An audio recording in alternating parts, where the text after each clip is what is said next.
观众朋友，大家好，欢迎收看天津卫视大型情感节目《爱情保卫战》。登录微信搜索"爱情保卫战"官微的视频号，在每天晚上8点到10点呢，我们导师会来到直播间，为您的情感来答疑解惑，还有机会连麦互动。好，我们看一下今天的嘉宾们遇到了怎样的困惑，请开门，欢迎你们。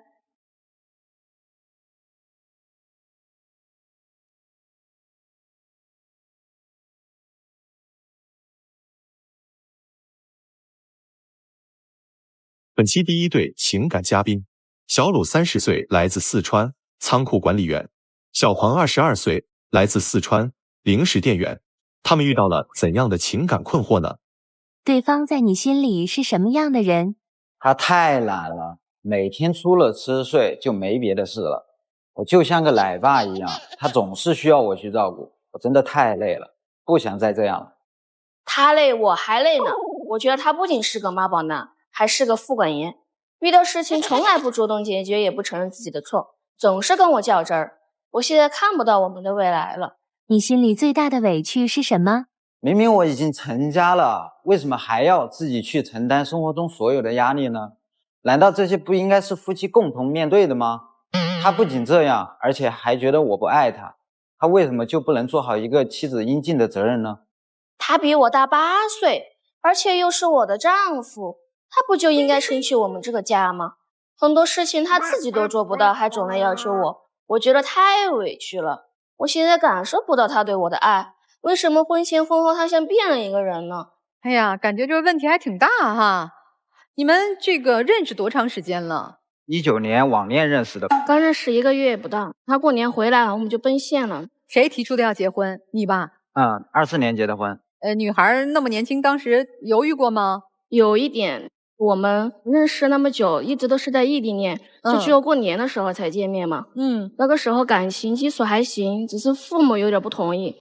觉得他年龄太小了，不适合跟我俩结婚嘛。然后后面我父母就想着，因为他离我比较远嘛，他在南充，然后就说的是你要结婚的话，肯定在我本地就是买一套房子嘛。然后当时他们家还不同意来着。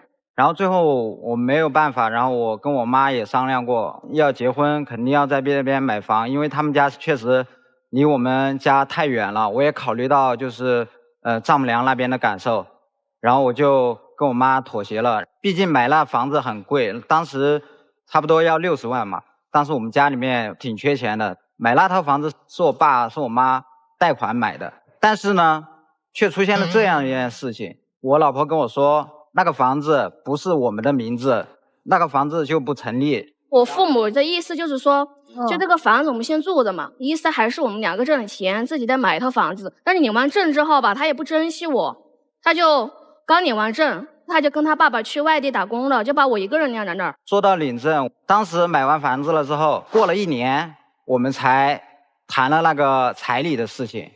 当时他跟我们说的是12万8。但是我父母是极力反对的，因为我们那边的最高的也才8万8。我妈跟他妈说了，先给8万8，办完酒席了，然后再把那4万块钱补上。那我父母肯定不同意啊，结婚肯定是一次性给完，哪有分2次给？你万一婚后你还肥了不给了怎么办呢？那他家有这钱吗，姑娘？没有，当时他的钱是借的。你就是借钱也非得要这个彩礼是吧？对，因为他比我大嘛。当时我父母就是不想让我跟他结婚，也相当于从中刁难一下他们。但是他们家也还行。买房彩礼总共借了多少钱？总共是贷款了50万，首付了10万，还有4万8是我们借的，我们找亲戚朋友借的。我爸是工地上面干活的嘛，然后我就跟我爸工地上面上班。但是他完全就没有考虑过我，就我们结婚了，他不跟我在一起，我没有考虑过吗？他就听他爸，因为马上就要办酒席了，那些钱还有房贷的事情。关键是你去那个地方上班，你也挣不了多少钱呀。你在本地找个稳定的工作也可以养活呀。他去哪儿了？他去上海了。领完证就是彩礼也给完之后，还没办婚礼之前，他就跟他爸爸打工去了。对，是的。咱就先苦后甜吧，哈，也在一起了。他当时他去上海那个事儿，跟我承诺12月份要去西安一趟嘛，因为我们异地那么久，然后刚结婚。然后我们就说去西安玩一趟，结果去西安玩一趟的前一天，他就跟我来了一句话，就说是我不去了，有什么事情你找我妈，我妈给你解释。是因为当时我们那个时候又是房贷又是那个彩礼钱都是借的嘛，当时我想的是好好的工作。那个时候我为了跟你去玩，我1个月没有休假。我给你解释了，你总是就是你解释什么了？就前一天你跟我来了一句话，然后发消息没回，然后我去找到他妈，他妈把他臭骂了一顿之后，他才去的。那你这婆婆还是向着你嘛？哎，这个女孩你能理解你丈夫的压力吗？我理解不了，其实你觉得没什么压力是吧？对，我觉得就算有这些压力，就是动力是这样子是吗？难道不是吗？对，是的，全都是靠我一个人。而且当时我父母就跟他商量着嘛，这么大的压力，你可以试试去做一些生意啊什么的。当时我父母也负债很多，还负债？对，因为我爸爸他打牌。对，他们家是有负债的。那一天我爸爸就说了这么一句话，他说我现在负债100万，以后肯定会分给我跟我姐姐1人50万嘛。那天我跟他爸喝酒的时候聊过这个问题，我说我不管怎么样，我自己的负债我永远不会让子女去偿还，我就说了这句话。然后他说好，不用说了。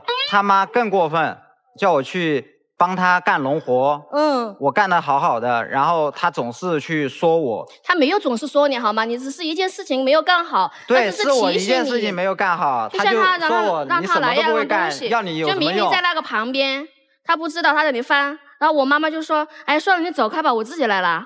然后他就一点不开心，因为我父母想的是让我们去接管那个果园。所以是想让他学会果园的这些对，他想的是让他去接管我妈妈那个果园嘛。他爸是不同意我去接管那个果园的，他不希望我去做乡下的那些活。他妈又是有时候就是会给他打电话。可是我妈妈说的是让你休息的时候去帮忙弄一下。休息，我那个时候很累，我还要去照顾你，收拾一个家。不一起做呀？没有，我叫他做的时候，他会拖拖拉拉的，一直拖到就是我做完之后。有时候我也刷刷盘子呀，递东西啊什么的。但是我做家务的时候哈，他就看不到，他就说你没有做。主要是谁拖地呀？他拖地。男方拖地，女方提不提供点情绪价值，说老公辛苦了拖地？没有，根本就没有。你知道怎么了吗？就是上一次刚下班了回来，看到房间很乱很脏，然后我就开始拖地了，他就躺在床上玩手机。他说找一个指甲剪，我说我等会儿给你找，你别出来。你说这句话了吗？你说这句话了吗？我说了。你没有说，我没有听见。我说了，我给你找，直接出来。他当时没有回应我哈，然后我就说我自己去找嘛，因为我指甲有点疼，我说去找一下，我就出去踩了一下，然后他就开始吼我说你不要拖我的地了，你干嘛呀？然后我就说那个狗都可以走路，因为我们养了一只狗嘛，他妈妈养了那只狗，然后我还养了2只猫。然后我就踩了嘛，关键是你说了一句话特别过分，你知道吗？他说啥？就是我去踩了地哈，然后我就跟他理论，我说狗都可以，等会儿可以踩，我怎么就不能踩的呢？我就踩一下怎么了呢？然后他就说你这老你还跟狗比啊？我一下我就爆发了，我说你什么意思啊？你是嫌弃我是吗？嫌弃我老是吗？刚才听你说家里养了1只狗2只猫，那卫生。对，说的那个猫我就很生气，你知道吗？怎么了？当时他的妈妈说你养2只猫这么脏这么乱，怎么能行呢？然后我就想说的是，你养狗，让我养只猫又怎么了呢？不是，当时我妈考虑到是我们结完婚了，如果说要小孩了，那些动物会有影响，就是建议她不要养那么多，就养1只就够了。猫养了，这猫啊狗啊都有卫生问题，谁来解决呢？基本上全都是我。有时候我也去弄啊，我也去打扫卫生呀。比例，然后我也养了2只仓鼠。占多少？这给猫换猫砂呀、铲屎啊。这个喂食80%是我8点钟上班，然后晚上9点半才下班回来。我然后一回来就闻到一股很臭的味道。他在家里那一天休息了，然后我去看了一下那房间里面，全都是那个臭味，然后我就去打扫了。我没有去弄吗？你没有啊？我哪里没有弄呢？你能让我看到你弄过吗？咱都不纠结这个细节了。丈夫说你懒，你认吗？我认。他经常胡思乱想，他觉得我不爱他呀。我其实是有点缺乏安全感的。就我们快订婚那个时候哈，他当时喝醉酒了，跟他同事聊天嘛，就是微信聊天，他朋友跟其他女性在喝酒，发了一个视频。然后他就跟那个同事说，有一个美女很漂亮，我很喜欢她，你能不能把她微信推给我呀？当时他加了。我就不能认识异性吗？从恋爱到结完婚之后，你整天就是拿着我的手机看。可是你先告诉我，为什么你要加那个女孩子的微信，然后你还跟她说我很喜欢她。我们那个时候都订完婚了，你还这样子说话。那不是因为我跟你吵了一架吗？我当时吵了一架，然后你就要去找那个女孩子加微信吗？想要把我换掉的这个意思是吗？我当时确实有这样子的想法。哎，挺诚实的。就别说婚前了吧，婚后哈，他打游戏之后也跟异性有那种暧昧关系。你明明都知道了，他在那个婚前想换掉你，你为什么不自觉的那个时候就走啊？我心里面对他的感情很深，而且我觉得他们没有发生实际性的关系，他只要能改就行了。你知道了，他对你肯定是不满，所以想换掉你。那你打算通过什么让他不换掉你啊？你是要靠取悦他，使他娶你，还是要靠变本加厉的对他不好，让他失望？应该都有一点吧。然后你跟这女生加上微信之后，你聊什么了？也没有聊什么。他看到我们朋友圈了嘛，我们订婚了嘛，他觉得我是个渣男，然后直接就把我删了。我也没怎么跟他聊过。我问一下你啊，你妻子也刚才说了，她觉得你是嫌他这嫌他那，这也看不惯，那也不喜欢，她担心你是不是不爱他了？你还爱他吗？我还爱他，我觉得他现在还小，有些事情不知道，但是我就觉得，如果说我失去了他，我就感觉这一段婚姻，你爱的是他的未来和你过去的付出，唯独不爱他的现在。对，我就是想让他的未来变得好一点。所以你并不爱现在的他，是吧？不爱现在他。我再问您一个问题哈，您是婚前更爱他，还是婚后更爱他？婚前。婚前那么爱他，都想换了他，现在为什么不想换了他？因为成本更高，并且因为加了一个女孩微信，人家直接不要你，所以对于你来讲也知道这个老婆虽然我不满意，但是我也换不掉，因为没人给我当老婆。所以人家女孩的父母很聪明啊，你就把重金都拿过来做抵押，要不然我们不嫁闺女啊。懂了，行吧？那你俩有啥诉求啊？就是有什么问题，他可以跟我说，可以跟我好好说。吵架的时候哈，我跟他说嘛，我说你有什么不开心的，你可以跟我说呀。他就一句话也不说，就等我在那里吼，在那里叫，他还在那里录音，把我吵架骂他的录下来。我不知道他存在什么心理。我挺能体会女孩子的感受，在生活当中，就是有时候可能说生活当中的一些琐事，我不是说我不去做，但是有时候我做了，而你看不到我的付出，我就会觉得我也很委屈。毕竟是夫妻生活嘛，两个人在生活中还是要去互相体谅的。如果说体谅做不到，仅仅只靠自己的现有成果去维系关系的话，可能还是有点困难的。你觉得他们俩谁更不体谅对方一点？都有不体谅对方的原因，就半斤八两是吧？对，需要谁也没有做到很完美的状态。哦，我们听听老师们的建议。结婚才1年，两个人已经话不投机半句多了。我更多从你们这一段婚姻当中看到的是一种疏离感，甚至是一种陌生感。男生非常的抱怨，你确实压得已经喘不过气来了吧？对，累得已经直不起腰来了吧？是的。但是这段婚姻是你自己的选择，那就无怨无悔。结婚以后能够感受到你的难，经济压力大，家庭压力同样大，家务都要你干。作为妻子也承认自己懒，也希望自己也去做改变。因为你们这段婚姻不要小看这相差8岁，明明白白一条代沟。他到今年才22岁，跌跌撞撞的走进了婚姻，他确实是有个成长过程。我并不是为他辩解，尤其不为他的懒辩解。作为一个妻子，面对自己丈夫如此的艰难，帮一把手总是应该的。但是丈夫，你既然选择了这一段婚姻，我们作为男人顶天立地，撑起这个家，路就放在你们面前，都做出改变。丈夫停止抱怨，妻子学会戒懒，日子会好起来的。压力过去了，那就是阳光啊。一个22岁，一个30岁，我觉得你们还是太年轻了，觉得一切都等得起。其实走进这段关系当中，你是觉得你喜欢他的听话，他年龄小。你呢？你希望找到一个可以替你遮风挡雨的人，最好这个人能撑起你的未来。他比你大8岁，他确实有点爹味儿，但他不是在这段婚姻当中要给你当爹的。你躺在床上什么都不干，你放任自己的懒，你无非是希望一个他能够为你所有的付出不求回报。那么你在这段关系当中，你一定得不到你自己给自己画的那个饼，以为他一辈子都会对你这样好。站在这台上，你们两个人都希望对方变成将来变成你们想要的样子，谁都不看现在。那你有没有想过啊，如果对方在将来有一天真的变成了你想要的那个样子的时候，上岸先斩意中人这事儿会不会发生在你们身上？所以在这段感情当中，记住我那句话，谁不舒服谁调整。他是有爹味儿，比你大8岁，但在这个婚姻当中他不是爹。你不要理所当然的享受一个父亲或者是一个年长的丈夫该给你的一切，他不是来宠你的，他是需要有一个和他并肩作战一起朝前走的伴侣的。所以如果你觉得你能成为那个人，你们有未来。如果你觉得你就是来消耗他的，他理所当然该对你这样，那对不起，还不如及时止损。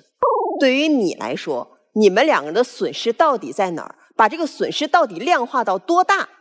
我觉得你们两个人心里都有杆秤。如果这个损失你们都能承受得了，你们可能不会站到这儿。是因为这个损失对于你们来说都觉得不行，亏得太多，所以你们希望找到弥补的粘合剂。没有别的办法，把自己调整好，这段婚姻就可以走下去。而且婚姻本身不是说妥协你就吃亏了，妥协意味着我们都可以变成一个更好一点的自己。它是为了让我们都在最好的时光当中继续在一起，而不是说把我最好的时光都给了你，你凭什么这么对我？他不是来讨债的。男方，你是希望找一个媳妇儿，成家以后她能给你做口热乎饭，她能体贴你，你还真不想伺候一个小朋友。所以你是既贪图她的单纯年轻，又想要让她成为一个成熟的妻子来照顾你和这个家。你知道你刚才在场上有多么的看不上你这媳妇儿吗？啊，懒这不行那不对，从头数落到尾。你压力大，你不该有压力呀。你成家立业不该有压力吗？何况你的彩礼是你父母出的，你自己有啥呀？你还不再有点压力？所以我其实说白了，我理解你的压力，但是我确实也不喜欢你。我觉得这小姑娘就是因为太小了，跟你在一起懵懵懂懂稀里糊涂也就嫁了。你让她再长大点，她真不见得嫁你。姑娘，我也说一下啊，我觉得你也真的是傻乎乎的，你就嘴上叫的响，其实自己的权利或者是说自己应该拥有的东西你一样都没有要来。那彩礼你爸妈拿着呢还是你拿着呢？我爸妈。所以我觉得姑娘你要做的事情是停止和他的争吵，停止对他的不断的有需求，更关注自己。你从来没有来得及成长就稀里糊涂的嫁给了他，要先找回自己。如果认为我应该去学会做家务，我认认真真做，因为学好了家务活是给自己增加能力，不是为了伺候他，不是为了照顾他。我们去工作是为了我们自己有收入，可以住上更好的房子，可以买自己更喜欢的衣服，可以攒钱去旅行，而不是为了他。所以女生的功课是成长，男生的功课是停止抱怨，扛起你应该有的压力，否则鸡飞蛋打啊！你就守着你父母辛辛苦苦给你贷款买一套房，你试着换个媳妇儿，你也换不着。你们别展望未来，珍惜现在。对于男孩来讲，你的悲观使你注意不到你拥有什么。你老说压力大，你说我有房贷，但是你完全换个角度讲，就叫做我有房子呀。你说我媳妇儿不干活，但是换个角度讲，我媳妇儿年轻，我媳妇儿漂亮，我媳妇儿长得还挺好。但是你什么都不去想，你想的全是缺点，是因为你的悲观才使你放大了你的压力。你老婆最多就是要求你的是能帮我妈干点活吗？去表现一下。对她来讲，在她妈妈那儿干活，其实她的感受是能增加妈妈爸爸对我的爱，因为我妈妈爸爸会觉得我找的老公很好，我爸爸妈妈只要爱你就会更爱我。这真的是个可怜的姑娘，你都不知道你因为她原生家庭对她的不好而捡了便宜得到了她，你还在这儿挑三拣四。可怜的小姑娘哈，首先还要告诉你，那个赌债一定跟你无关的。法律上规定很多情形是不需要父债子还的，赌债是被明确的说的。你妈妈也没那么爱你，你妈妈没什么让你老公去继承什么土地，你妈妈就是想拿他去当一个免费的劳动力。你的父母之所以在你22岁的时候就让你草草的嫁人，不挑别的，只挑个彩礼，只挑这个房子写不写名，就是因为他们在你出生的时候就算好了，你只值这个价。然后对于现在的你来讲，你需要找到的一件事叫做内心的掌声。很多时候我们都是在期待别人给我们掌声，引导我们做对的事。但是事实上，你一旦期待由别人引导你去做对的事的时候，你往往会落空和让自己的行动停止。但是一旦是你自己内心响起了掌声，比如我今天干了一件家务活，我干得真漂亮，比我老公干得还好，这叫做我内心给自己鼓了掌。没人看到，没人注意到，你自己看到了，自己给自己鼓掌，我真棒，帅极了。然后再把你希望得到的表扬发出去，引导他们来表扬你。你得训练你的老公注意到你的优点，而不是等他来挖掘你的优点。不要让自己活得这么沉闷。你才22岁，一切应该朝气蓬勃起来，好好的在一起啊，别折腾了。老公是一直没笑，压力太大，对吧？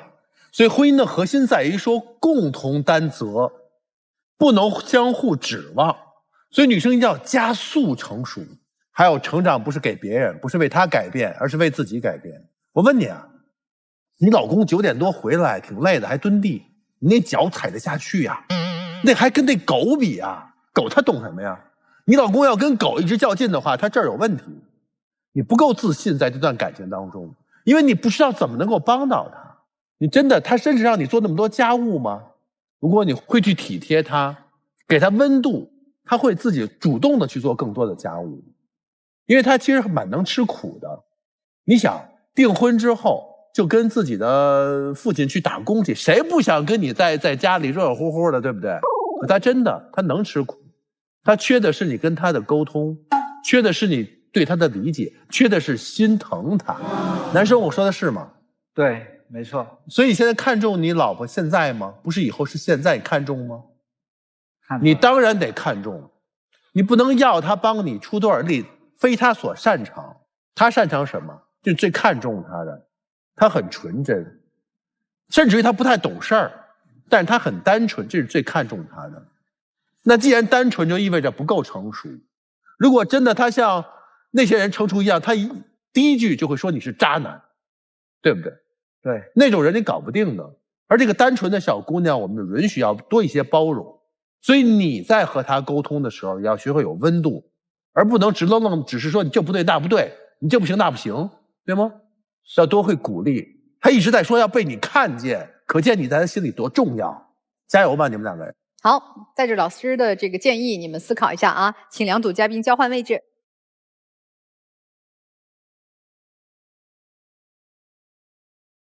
本期第二对情感嘉宾，陈先生24岁，来自河北，销售；赵女士30岁，来自河北，美甲美睫师。他们遇到了怎样的感情问题呢？你们来参加节目的诉求是什么？我今天来参加节目，我就想问问他，到底有没有想过要跟我结婚？那我们才交往不到1年，而且我感觉我年纪还小，我想再等2年再去考虑结婚这些事儿。可是他吧，就是特别着急，他总因为结婚这些事儿去跟我吵架。我觉得他说等2年就是个说辞。我知道我离异带娃又比他大6岁，我配不上他，可他别招惹我呀，招惹完我又不想负责，有他这样的吗？那我们之间还是存在很多问题啊。那现在谈结婚真的是太早了，我还是希望他能再冷静冷静，再考虑考虑这些事儿。情感问题无人倾诉，渴望专业的解答与指引，即刻打开微信，扫描屏幕2维码，添加爱宝小助理的微信号。每天晚8点，微信视频号官方直播间，资深情感导师暖心陪伴。前100名添加的朋友还可以免费领取情感沟通课。让我们祝您解锁生活幸福秘籍。哎呦，这你招的人家弟弟？确实是我主动追求他的啊，这现在又想撇下人家了？现在并不是说要撇下他吧，只不过他可能对于结婚这个想法来得更激烈一点，但是我可能觉得现在还谈不到结婚的那个程度。好，那咱好好讲讲你们到底发生了什么啊？因为刚才听了一下小片当中，女生是有过一段婚姻，还带着孩子的是吧？嗯，对，孩子是你自己带。目前的话，就是我父母，因为我有工作嘛，大部分时间是我母亲帮我在带孩子。但住在一块儿是吗？现在目前为止是我们2个住在一起啊，所以你时间上还是相对自由宽裕一些的哈。对，那你俩这差异就怎么认识的呀？怎么在一起的呀？其实他是我弟弟的同学，经常来我家玩，就是他跟我弟弟2个人的关系就是属于那种就是特别好的哥们儿。其实那个时候就有好感嘛，就是初生情愫的那会儿，就其实已经对他有好感了。多大呀？那个时候19左右的样子吧。那会儿他还没结过婚呢，是吧？对。哎，你是咋知道你曾经倾慕的这个姐姐离婚的呀？因为我和他弟弟，其实我们就是好哥们儿嘛。然后他弟弟会告诉我他姐的一些消息，然后我知道他离婚了之后，其实我是对于有没有过这个婚姻史，我是不在乎的。我觉得2个人之间吧，只要是有感情能相处是最好的。然后在去年7夕那会儿表的白，他是不同意的。他比我小6岁，他的人生刚刚开始。然后我呢，就是已经经历过一次，而且我自己也带着一个孩子。但是后来怎么就同意了呢？当时我拒绝他之后，我以为他就会放弃了，但是他反而并没有放弃，反而就是更加的越挫越勇，跑我家跑得更勤了。他就会去想方设法去逗我姑娘开心，带我姑娘出去玩儿。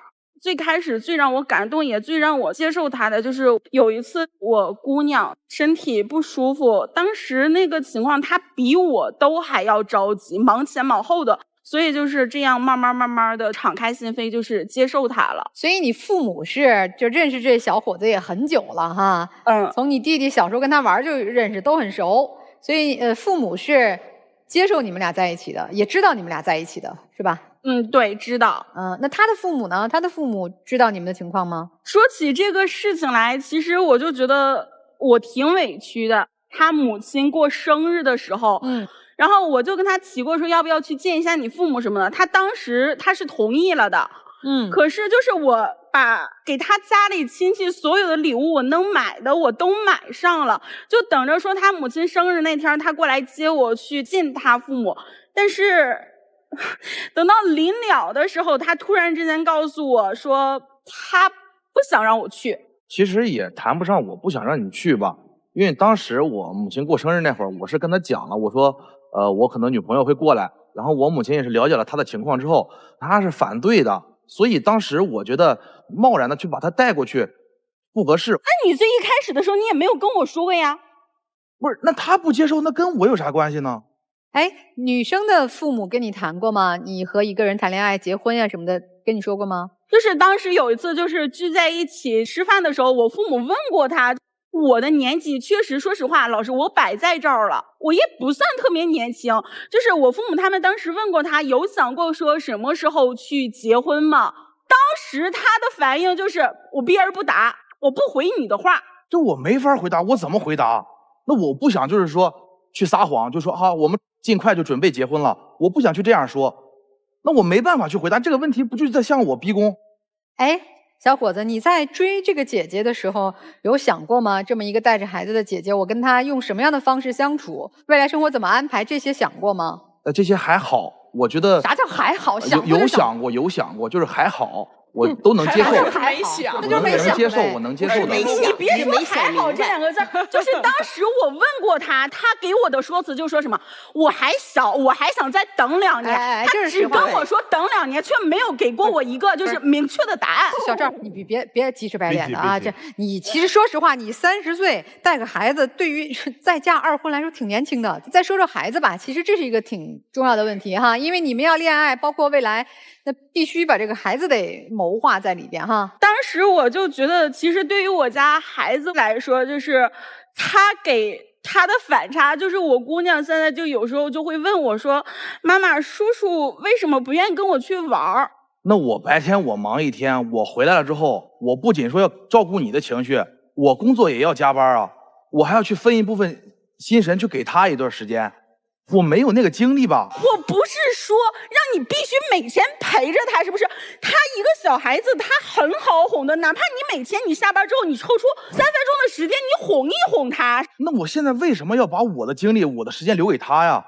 那我说句不好听的，他也不是我的孩子吧？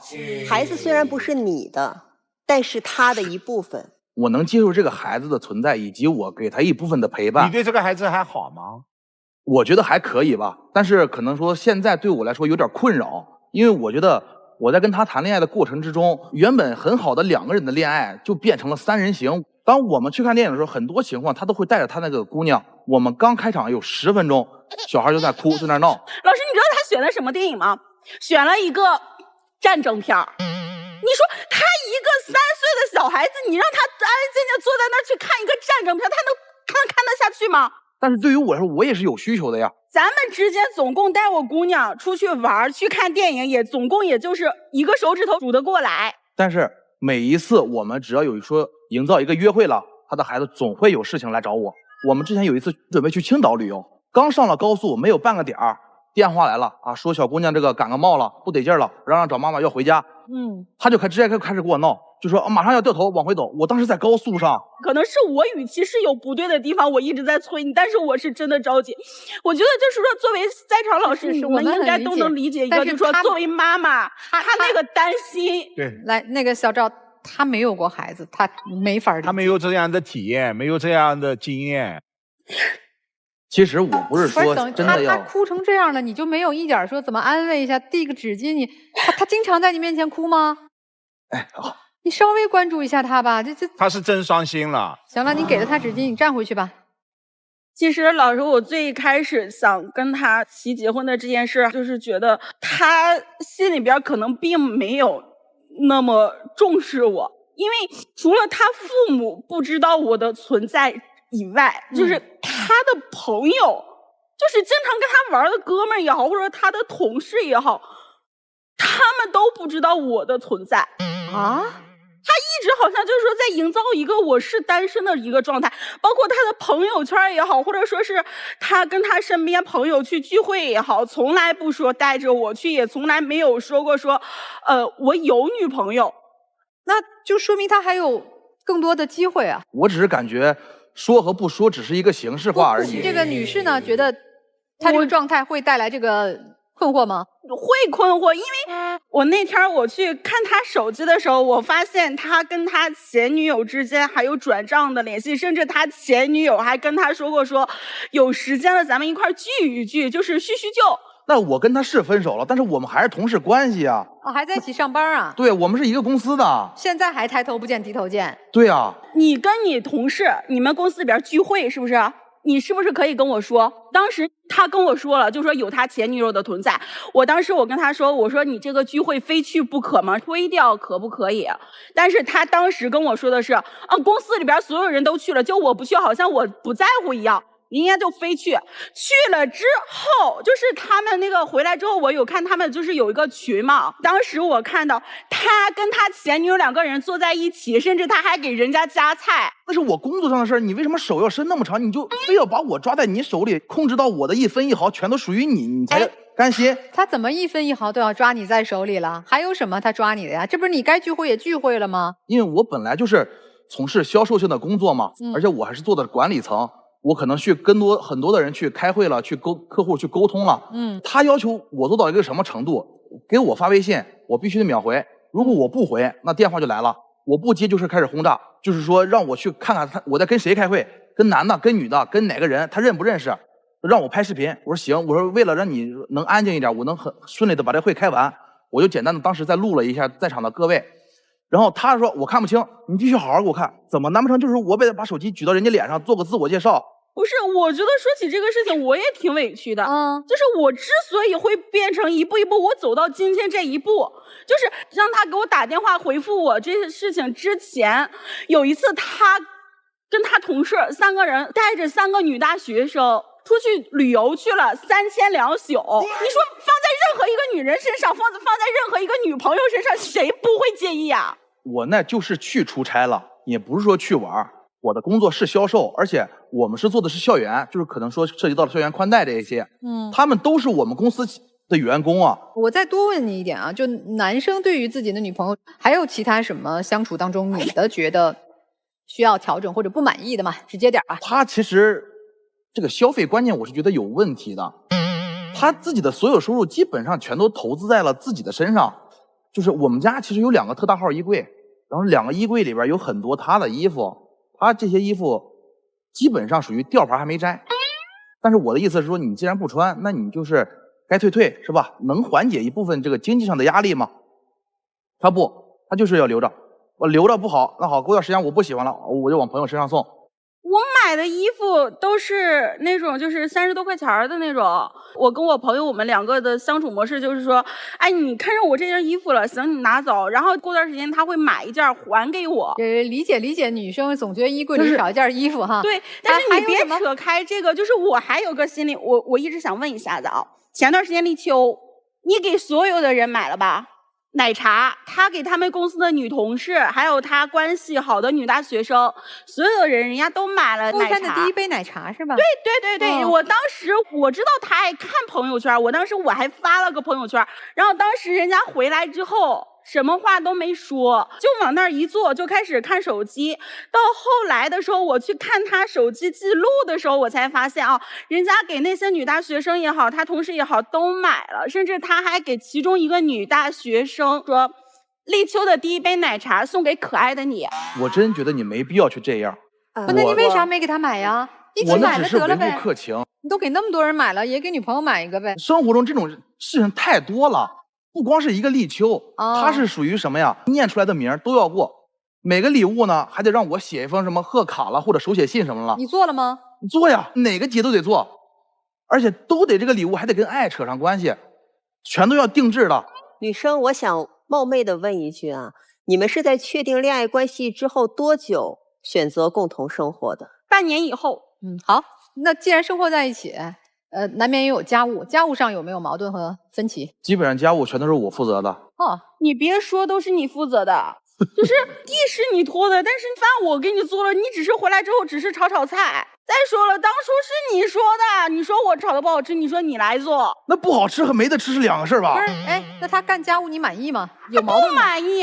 他能干什么家务？不满意。我下班其实挺晚的。可能说最晚的时候能达到11、12点，早的话也得7、8点了。我回家之后，他是在什么？他在沙发上一躺，搂着他那大薯片就咔咔炫，一地的垃圾。我回家了，我是没法下脚的。我回家第一件事就是跟他屁股后边开始捡垃圾，收拾这些东西。大概情况都说的差不多了，结婚的问题、孩子的问题、对消费观的问题、家务的问题，反正诸多问题哈。男生的其实结论，刚才他一上来就说了，我是想继续恋爱，但婚姻最近是肯定不会结婚的，是吧？我还是觉得问题解决好了，就是还能在一起，甚至说结婚也是可以去谈的。就解决不了，恋爱也很难进行了，对，是吧？女士，你的诉求是什么？我的诉求就是说，我想知道他到底想没想过要跟我结婚。他刚才刚说了，你们的问题处理不好，恋爱都很难继续，你听明白了吗？我听明白了，但是我觉得他这些话其实都是敷衍的。没有敷衍，他说的非常的肯定，他给了你非常明确的答复，是你不愿意接受，不愿意面对。你们对他们有什么感受啊？我觉得男孩子就是在跟他确定恋爱关系之前，他就应该想到他是离异了，然后带了个孩子，他就应该会想到就是他们恋爱之后会产生一些事情嘛，他应该想清楚的。他有问题是吧？对。那现在应该怎么解决？女孩子想结婚的话，就再磨合吧，就是再思考一下。我觉得蛮心疼这个女孩子的，因为我觉得这男孩子真的是，我感觉他就是那种没有抱着结婚去的。如果说你肯定要结婚，你要想到他们家孩子他的心情，就算你再忙再累，你也要顾及到他的感受，因为你是想跟他结婚，而不是跟他去谈恋爱。什么时候结婚，或者是结不结婚，或者说只谈恋爱行不行？反正诸多困惑啊。这个老师们有什么建议？一个离异女性和一个未婚男性的姐弟恋，1年不到的时间，前面是甜蜜，后面是苦恼。女士，你也要明白，尤其是姐弟恋，做弟弟的往往是不会也不愿很快的走进婚姻，他们对推进婚姻的主动性是不足的。但是男生，你们2个人的恋情不管怎么样也将近1年了，你不告诉自己的亲朋好友，显然这也是在犹豫。女生，我也知道你的急，也知道你怕失去他，你如此的去管着他，管得住吗？所以对你们的这一段恋情，我个人的建议是顺其自然，我们不急、不催、不逼、不控，再看一段时间，再走一段时间，半年、1年，如果看不到希望，我们及时的放手。其实男生，我觉得有一点我不太理解，你19岁的时候就喜欢这个女孩子，现在你终于可以追到她了。如果对于一个男孩子而言，他的那种幸福感和成就感，应该是恨不得向全世界宣布，我终于追到了我的女神，而不是把她藏起来。你藏起来她，却不是因为害怕她被别人抢走，而是因为她的条件，如果让大家知道了之后，对你来说会形成你想象不到的困难。所以你口口声声的说你追求她，你爱她，我觉得你的做法和你实际呈现给我们的好像不太一样。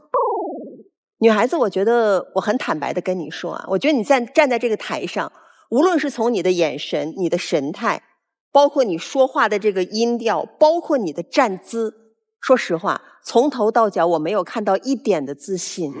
我们抛却年龄上和你曾经有个婚史上，我们大大方方的讲，你为什么不自信？你看，你有自给自足，可以让自己和孩子生活的好的一份工作，你有着可以敢去冲破一桩失败婚姻的勇气，你还可以被一个小那么多岁的男孩子去追求和喜欢，你不自信在哪儿啊？我现在给你们一个最直接的建议，你们可以不分手，但一定要分开住。其实你有着更好的去追求一段婚姻的资本和能力，首先不是年龄的问题，因为你之所以会从一段受伤的婚姻当中走出来，你一定是觉得自己值得更好的被爱。那么下一段婚姻一定是要疗愈你的。从一个母亲的角度而言，他说了好几次触动一个母亲甚至冲破底线的话，我不管他是不是有意的说出来，但那至少是他曾经最真实的感受。如果他真的很在意你作为一个母亲的感受，那个话就应该停在嘴里不说出来。我们不在意你后面怎么解释，什么解释都是苍白的。所以真的啊，你不要把自己的身价打折，你比他更有选择更好的疗愈和保护你的那个人，去守候你后半辈子幸福的能力。你有着这个勇气，你也值得被这样。赶紧搬出来，姑娘。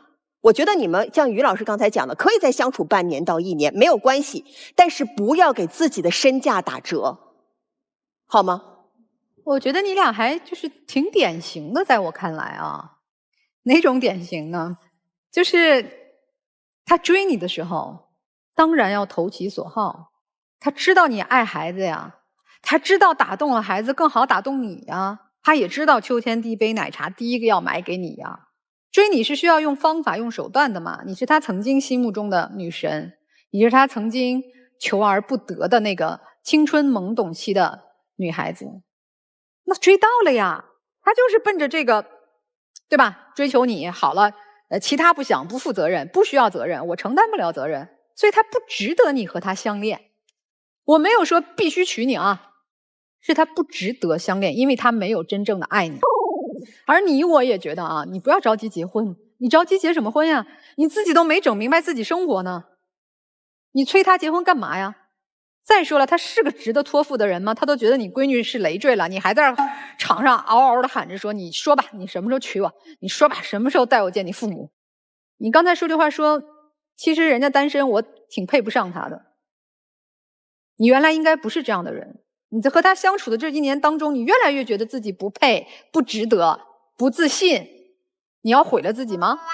所以我都不支持2位老师的观点，说你们继续谈着吧，你赶紧分手，既没责任又没有爱，你跟他在一起干嘛？赶紧分，赶紧走，咱就宁可孤单，也不去陪伴这样一个人。一点点做减法，从于老师开始到你。男生，我觉得啊。我挺不喜欢你的，你真的就没点，你24岁虽然年轻啊，你就不能坦坦荡荡，我就是爱上当年女神了，我跟他好了1年，但我就是力不从心了，我带不了娃，我受不了一家3口，我也爱不上这娃，他不是我的。你坦坦荡荡的，我都不会说你不好，你就是这叫什么得了便宜卖乖，对吧？你追求到了你当年的白月光了，你现在又想把人撇了，这是他说的话呀。追我的时候好着呢，现在撇我撇得快着呢。你为什么要做这样的人，让别人看不起你呢？他很让你丢人吗？你谈了1年恋爱，你的亲朋好友、家人没人知道，你不能坦荡地告诉世人你在恋爱，你就放弃这段爱情。为什么是见不得光的呢？是因为你的心里暗。那咱就去寻找能让你心里不暗、不阴暗、充满光明的感情就好。希望你遇到一个让你觉得情投意合，我天天愿意晒着他做一个暖男、好男人、负责任的男人，这样的爱情，好吧？希望你能遇到但就你现在这品行够呛真是赵女士这个场上确实，我刚刚就是感受你好像只有2种姿态，一种呢就是低着头，第二种呢是抬着头，但是一旦抬起头就会战斗。你变成这个样子是他干的，是他把你一点一点的推向了泼妇这个深渊。是的，是他让你看起来特别可笑且愚蠢，因为他非常的稳，他的稳就会使你在一边的抓狂显得分外的那个人接不住，是你一个人在这里狂躁。而这个男孩为什么会跟你谈恋爱的整个过程中没有什么情绪没有那么爱是其中一点。还有一个原因是，我觉得小伙子有一点是按着当初的喜欢刻舟求剑，终于没有想到在远处我捞着了这个剑，但这剑生锈了。我在一点一点的看着它变得越来越丑，我在一点一点的看着它幻灭。我等着失望攒够的时候，我就可以告诉他，你不是白月光。就是每一次你无论表达的是多爱或多不爱的时候，他都是冷静的在看着你是怎么样的从盛时盛开的花朵到最后慢慢垂败。所以打心眼里他也都没有打算把你们的关系公开。至于当时为什么会追你一切都是他说的什么暗恋过你他说的暗恋你5、6年他说的这5、6年里头你有收到过莫名其妙的表白信吗？你有收到过什么鲜花吗？当一个男人站到你面前说我爱你爱了20年了，你信吗？你想信的时候你就信了，然后这个男的说我怎么会不爱你呢？你看我都追了你20年，他追什么了？追毛线了他。所以眼下一切他对你的深情都来自于他的讲述，他的行为里头没有深情。本来我刚刚还想跟你说个啥的，但是我忘了。但是你笑了真好。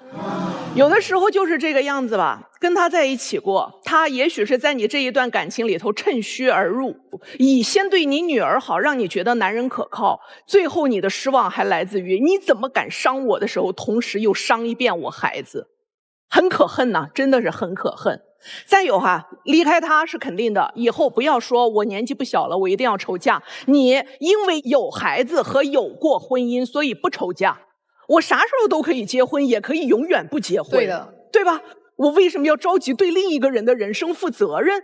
我连孩子都有了，对吧？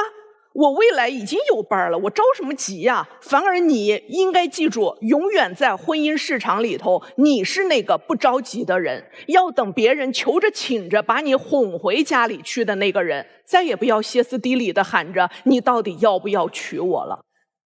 爱情当中有很多事儿未必说得清是对还是错。刚才米娜老师说那个暗恋到底有没有这件事儿，那么多年，但是有。对，我认为他没有，他就没有，对，所以说你也不知道一个真实的答案。对，但是这里面会有立场不同。你谈过恋爱的，你知道恋爱应该是私密的1对1的，但为什么你们的爱情就一定要是3人行？所以你也应该觉得说，站在他的角度，这份爱是有一点缺陷的。在这点来说，你的立场是不一样的。我们知道一个20多岁的小伙子已经精心准备了一次旅行，青岛之行，突然一件意外的事情出现，当然他会有情绪也是正常的。所以说你可能现在最大的问题就是你对他的这个角色期待落差太大了，因为他一开始表现得太好了，太完美了。你在他没有主动追你的时候，你看上过他吗？你有觉得这小伙子真不错，没有想过，那会儿他压根儿就不会出现在你的世界里。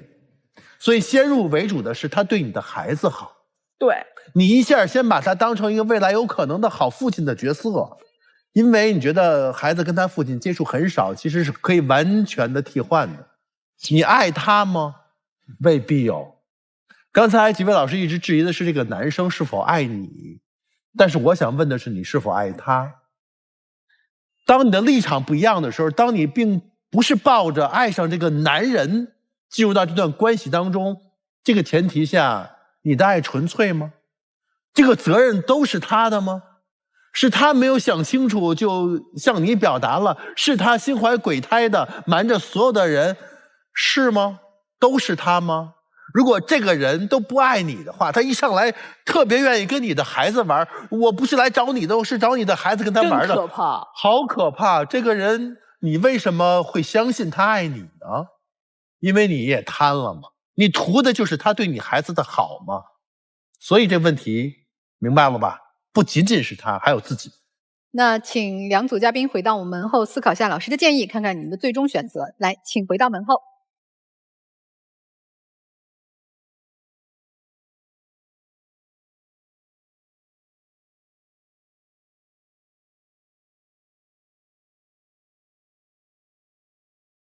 电视机前的观众朋友，欢迎登录优酷视频和腾讯视频来收看节目的完整视频。欢迎登录微信，搜索“爱情保卫战”官微视频号，添加关注。每天晚上8点到10点，我们的导师会来到直播间，为您的情感困惑来答疑解难，同时还有机会连麦互动。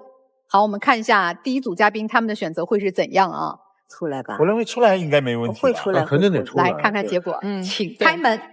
这个刚结婚，他们家会夫唱妻随，出来了，对，出来了，哦哟，欢迎你们出来。欢迎你们。哎，这小姑娘笑起来还甜甜的哈。对嘛？她笑起来很好看的。出来了，有什么话说吗？我想好了，我还是等她慢慢的成长起来，我还是要做好丈夫应尽的责任。我不管她以后会怎么样，我就是想让她知道，让她明白，到她成长的时候，我还是那么爱她。说多了，说多了，你就说爱现在的她，陪她一起成长就够了。爱现在的她。哎，妻子呢？改不改啊？改，因为我结婚了嘛，也该体谅他，慢慢的，适应妻子的这个身份。我觉得这个说的很对。所以在婚姻当中要学会接纳，而且婚姻它是双人舞，不是独角戏。也好爱我。我一定会好好爱你的。本来就是相爱，多抱一会儿。本来其实还是相爱的啊。能遇上一个这么爱你的老婆，你真应该知足啊！真的是，他们两个人还真看得到爱情，对，真的是幸运。好了，请亮灯吧。好好珍惜眼前，祝你们幸福，再见。好，谢谢老哥。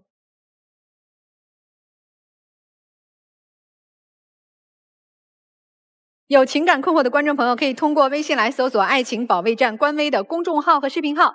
登录抖音呢，搜索“爱情保卫战”的官方账号来和我们取得联系。记住啊，我们不收取任何报名的费用，小心上当受骗。我们来看一下第二组嘉宾，他们的选择会是怎样？请开门。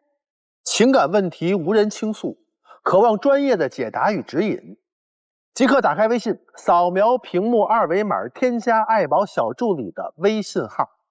每天晚8点，微信视频号官方直播间，资深情感导师暖心陪伴。前100名添加的朋友还可以免费领取情感沟通课。让我们祝您解锁生活幸福秘籍。第二段我认为还真有不出来的可能性哦。来，不能出了，我们看一看。犹豫了，别出了。我也挺紧张。真不出来了。没有。其实男生是有话要讲。男生是，其实男生在这里没有说实话，他犹豫了，早就犹豫了。没关系啊，24岁，他有话说给未来的自己吧，也希望他们各自都能找到适合自己的伴侣吧。不要让自己的一腔真情错付。感谢5位老师的分享，我们也感谢观众朋友的收看，下次节目再会。